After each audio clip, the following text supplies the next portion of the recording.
Hi, I'm Regan. Hi, my name's Taylor Cook. Hi, I'm Angus. Hi, I'm Jude Davis. What made me choose this is the career that can come after the scholarship. I think it definitely puts you in a working environment, and I wake up and I've got a routine. Making a lot of new friends, meeting new people, and learning lots of new stuff as well that I've never really done before.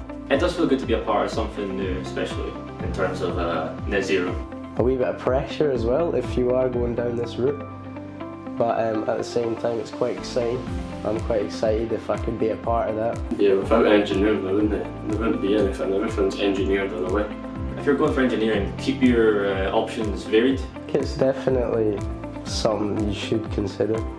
It's not for everyone, but at the same time there's a massive range, so there could be something that you like in engineering.